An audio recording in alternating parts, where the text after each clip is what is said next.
Assalamualaikum warahmatullahi wabarakatuh. Jumpa lagi di kajian kisah Nabi-Nabi Allah. Pada kesempatan ini, tema kajian kita adalah kisah Yusuf alaihi salam. Adapun judul episode kali ini adalah Dari Sumur Gelap ke Istana Mesir. وَجَاءُوا أَبَاهُمْ عِشَاءً يَبْكُونَ. Kemudian mereka datang kepada ayah mereka pada petang hari sambil menangis. Al-Quran Surat Yusuf ayat 16. Pada saat itu, petang sudah lewat, malam pun merambat. Ketenangan malam dihirup pikukkan oleh tangisan 10 lelaki. Yakub alaihissalam duduk di tengah-tengah ruangan. Ke-10 putranya datang menghadap malam-malam, agar gelapnya malam menyembunyikan gelapnya hati dan dusta yang sudah mereka persiapkan. Yakub alaihissalam bertanya kepada mereka, "Mengapa kalian menangis? Apakah ada sesuatu yang menimpa kambing-kambing kalian?" Mereka menjawab sambil mengencangkan tangis, يَا أَبَانَا إِنَّا ذَهَبْنَا نَسْتَبِقُ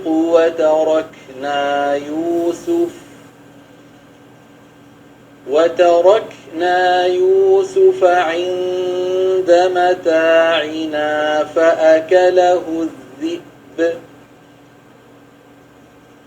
وَمَا أَنْتَ بِمُؤْمِنٍ لَنَا وَلَوْ كُنَّا صَادِقِينَ.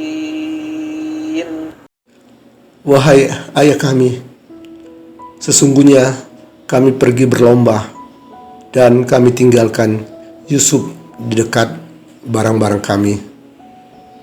Lalu dia dimakan serigala, dan engkau tentu tidak akan percaya kepada kami, sekalipun kami berkata benar." Al-Quran Surat Yusuf ayat 17. Kami dikagetkan setelah kembali dari lomba lari di antara kami, bahwa Yusuf telah berada di perut serigala. Kami tidak menemukan Yusuf, dan kami tahu ayah tidak akan mempercayai kami, meskipun apa yang kami katakan adalah benar. Kami menceritakan kepada ayah apa yang benar-benar sudah terjadi. Sungguh, kami tidak berbohong kepada ayah. Seekor serigala pasti telah memangsa Yusuf. Ini dia pakaian Yusuf. Kami menemukan pakaian Yusuf yang sudah berlumuran darah, tetapi tidak menemukan Yusuf. جَاءُوا عَلَى قَمِيصِهِ بِدَمٍ كَذِبٍ. Mereka datang membawa baju gamisnya yang berlumuran darah palsu. Al-Quran Surat Yusuf ayat 18. Mereka mungkin menyembelih seekor kambing atau seekor kijang, kemudian melumurkan darahnya ke pakaian Yusuf. Namun mereka lupa membuatnya terkoyak-koyak.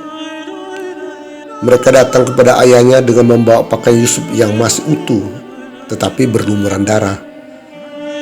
Salah satu dari mereka yakin bahwa itu adalah bukti kebenaran atas apa yang telah mereka lakukan. Pakaian Yusuf disodorkan ke hadapan sang ayah yang sedang duduk. Yakub alaihissalam memungut pakaian putranya. Diangkatnya pakaian itu dan diperhatikannya dengan cermat di bawah sinar lentera yang ada di rumah itu. Yakub membolak-balikan pakaian itu, tetapi tidak menjumpai sedikit pun robekan. Maka beliau bertanya kepada mereka, serigala apa yang telah memangsa Yusuf? Apakah dia memakan Yusuf dari dalam tanpa merobek-robek pakaiannya? Jika Yusuf alaihissalam memakai pakaian dan ada seekor serigala yang memangsanya, pasti pakaiannya robek-robek. Dan jika Yusuf terlebih dahulu melepas pakaiannya sebelum bermain dengan saudara-saudaranya, bagaimana mungkin pakaiannya bisa berlumuran darah padahal saat itu dia tidak memakainya? Dari bukti-bukti yang ada, dari bisikan nuraninya dan dari dusta yang terlihat jelas, Yakub menyimpulkan bahwa Yusuf tidak dimangsa oleh serigala. Malam sebelumnya, dalam pembicaraan dengan ayahnya, mereka telah berjanji dan meyakinkan bahwa mereka akan menjaga Yusuf dari bahaya serigala. Dan pada malam ini, mereka bersandiwara sedemikian rupa di hadapan ayahnya. Yakub alaihissalam tahu bahwa mereka berdusta. Hal ini diilustrasikan dalam perkataan beliau yang termaktub dalam Al-Quran. Qala bal sawwalat lakum anfusukum amra fasabrun jamil wallahul musta'anu ala ma tasifun.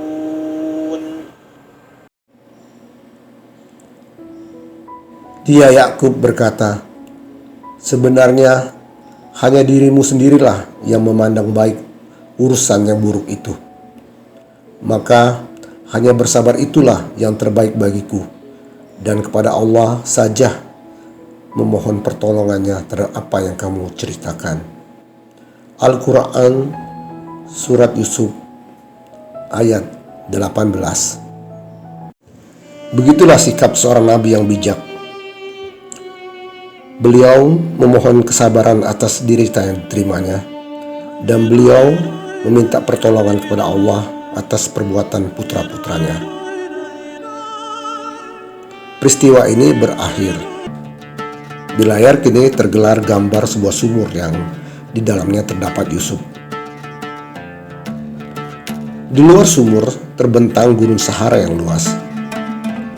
Terlihat sekelompok unta, kuda, dan manusia berjalan beriring-iring. Kafilah itu sedang menuju ke Mesir. Rombongannya cukup besar. Mereka hendak berhenti sejenak di sumur untuk mengambil perbekalan air. Seseorang mengulur ember ke dalam sumur. Yusuf segera berpegangan pada talinya. Orang itu menyangka ember terisi banyak air, sebab terasa berat. Maka dia cepat-cepat menarik ember itu ke atas. Alangkah terkejutnya dia, karena ternyata di ujung tali bergantung seorang anak. Sedetik kemudian, rasa terkejutnya berubah menjadi rasa girang, karena dia mendapatkan seorang anak. Sudah menjadi tradisi, jika seseorang menemukan suatu barang temuan, maka barang tersebut menjadi hak milik penemunya. Demikianlah hukum di masa lalu. Pertama-tama, orang yang menemukan Yusuf merasa girang. Namun, kegembiraannya meredup setelah dia berpikir tentang tanggung jawabnya atas anak yang baru ditemukannya itu. Karena dia masih anak kecil.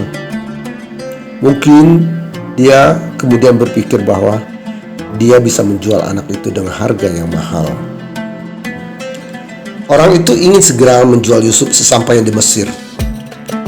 Namun ternyata belum sampai di Mesir, dia sudah menjual di pasar budak dengan harga murah. Di sana ada seseorang yang mau membelinya, dan tampaknya pembeli itu memiliki kepentingan dengan Yusuf. Allah Subhanahu wa taala berfirman, وَجَاءَتْ سَيَّارَةٌ فَأَرْسَلُوا وَارِدَهُمْ فَأَدْلَى دَلْوَهُ قال يا بشرى هذا غلام وأسروه بضاعة والله عليم بما يعملون وشروه بثمن بخس دراهم معدودة وكانوا فيه من الزاهدين وقال الذي اشتراه من مصر لامرأته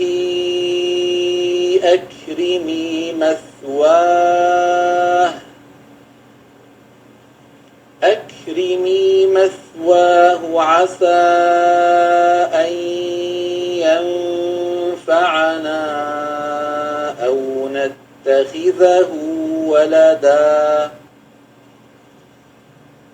وكذلك مكنا ليوسف في الأرض ولنعلمه من تأويل الأحاديث والله غالب على أمره ولكن أكثر الناس لا يعلمون. Dan datanglah sekelompok musafir. Mereka menyuruh seseorang pengambil air. Lalu dia menurunkan timbanya. Dia berkata, "Oh, senangnya, ini ada seorang anak muda." Kemudian mereka menyembunyikannya sebagai barang dagangan. Dan Allah Maha mengetahui apa yang mereka kerjakan. Dan mereka menjualnya Yusuf dengan harga rendah, yaitu beberapa dirham saja, sebab mereka tidak tertarik kepadanya. Dan orang dari Mesir yang membelinya berkata kepada istrinya, "Berikanlah kepadanya tempat dan layanan yang baik. Mudah-mudahan dia bermanfaat bagi kita, atau kita pungut dia sebagai anak. Dan demikianlah kami memberikan kedudukan yang baik kepada Yusuf di negeri Mesir, dan agar kami ajarkan kepadanya ta'wil mimpi. Dan Allah berkuasa terhadap urusannya, tetapi kebanyakan manusia tidak mengerti."